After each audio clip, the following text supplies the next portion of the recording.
할렐루야. 하나님께서 오늘도 지혜의 말씀으로 저와 여러분들을 일깨워 주시기를 바랍니다. 오늘 하나님께서 우리에게 주신 말씀은 잠언 6장 1절에서 19절까지 있는 말씀입니다. 이 세상 만물은 다 하나님의 것입니다.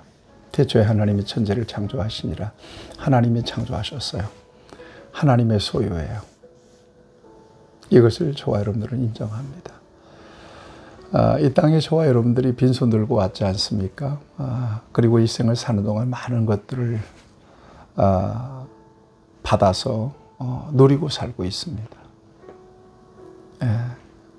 여러분 착각하지 말아야 될 것은 결코 그것이 내 것이 아니라고 하는 사실입니다.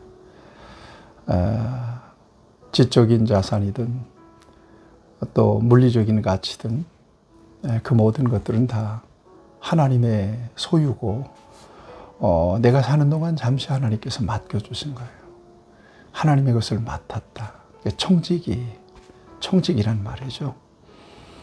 따라서 내 것이다 라고 생각하고 자기만을 위해서 이렇게 재물을 쌓는 어리석은 자가 되지 말아야 됩니다.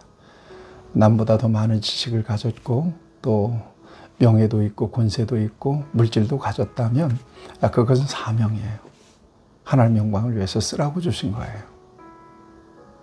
여러분 달란트 비유를 통해서 5달란트, 2달란트 받은 종이 왜 주인의 칭찬을 받았나요? 많이 남겼기 때문인가요? 그렇지 않습니다. 주인의 의도를 알고 열심히 그 은사를 활용한 거예요. 1달란트 받은 종 왜 책망받았어요? 악하고 게으른 종이라고. 쓰지 않은 거예요. 묻어놨다는 거예요. 여러분 모든 것은 다 하나님의 것입니다. 무엇으로 증명할 수 있어요? 사람은 죽잖아요. 인생은 70이요 강건하면 80이에요. 요즘 100세 시대라고 하는데 여러분 100세 사는 분들이 얼마나 돼요? 죽어요. 100년 안에 죽어요. 그러면 우리가 가진 것이 누구의 것이 될까요? 그런데 막 쌓아놔요. 누가복음 12장에 보면 이런 사람을 어리석은 자라고 얘기해요. 어리석은 부자 이야기. 너무나 잘 알지 않습니까? 여러분 하나님이 우리에게 맡겨주셨을 때 주를 위해서 충성할 수 있는 좋은 기회예요. 그렇게 하셔야 됩니다. 특별히 경제생활에 있어서 하나님께서 우리에게 주신 이 말씀을 잘 기울여서 들어야 합니다. 특별히 담보하거나 보증 서지 말아라. 오늘 본문 말씀은 이걸 경고하고 있습니다.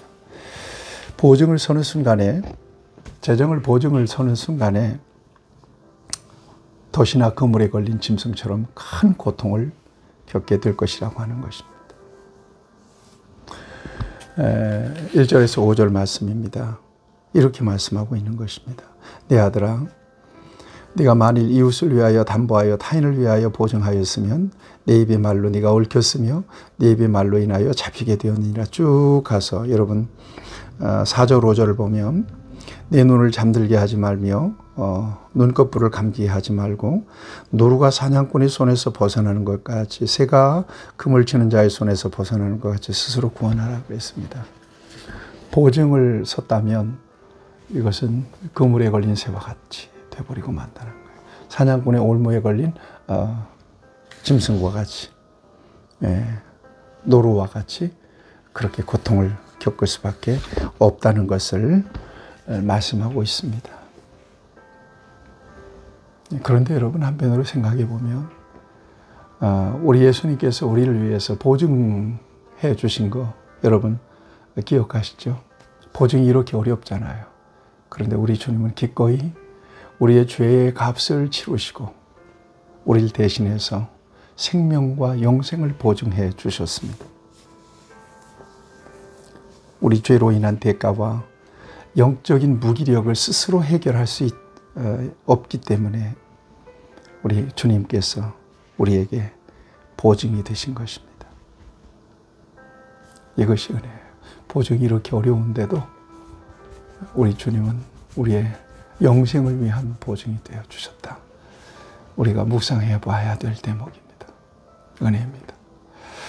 자, 그런가 하면 이 게으른 것에 대한 경고를 주고 있습니다. 아주 잠언서에 유명한 말씀입니다. 6절 말씀. 게으른 자여 개미에게 가서 그 하는 것을 보고 지혜를 얻으라. 개미는 두령도 없고 감독자도 없고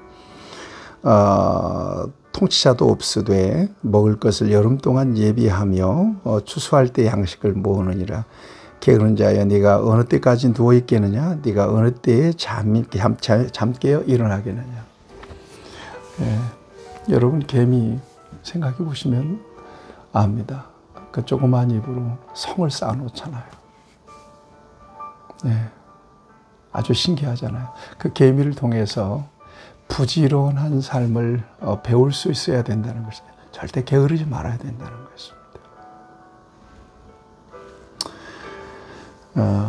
특별히 속주의 은혜를 입은 저와 여러분들은 우리의 남은 삶을 하나님 앞에서 또 혼 사람 앞에서 성실하고 충성된 삶으로 영광이 될 수 있어야 되고 또 하나님의 복을 흘려보낼 수 있어야 됩니다. 그런 차원에서 우리의 남은 인생이라고 하는 달란트를 정말 부지런하게 잘 지혜롭게 운영해야 될 책임이 저와 여러분들에게 있다는 사실을 오늘 이 말씀 속에서 우리가 다시 한번 자각하게 되는 것입니다.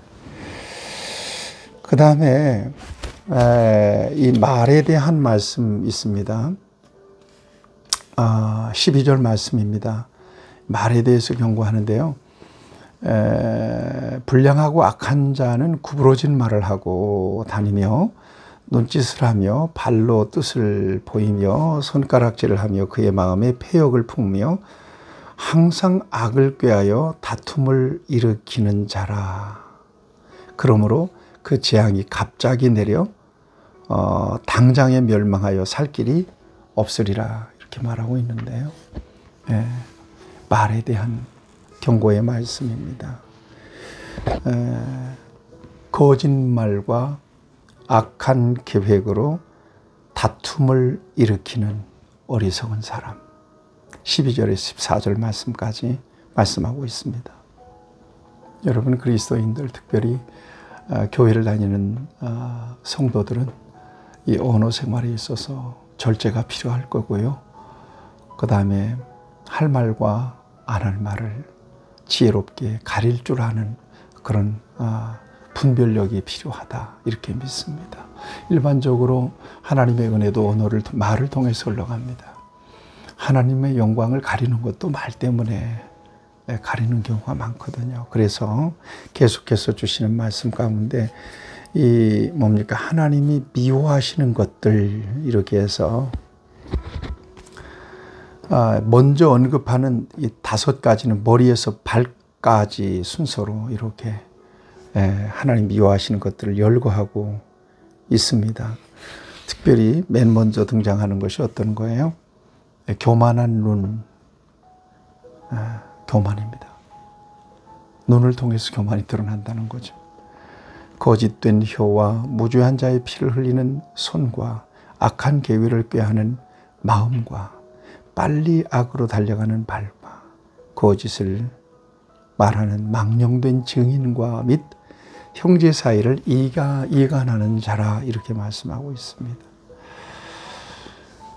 저와 여러분들의 영적인 삶을 돌아보면서 정말 하나님께서 미워하시는 것들, 싫어하시는 것들이 우리의 삶 가운데는 어떤 것들이 있는가를 좀 체크해 볼 필요가 있는 대목입니다.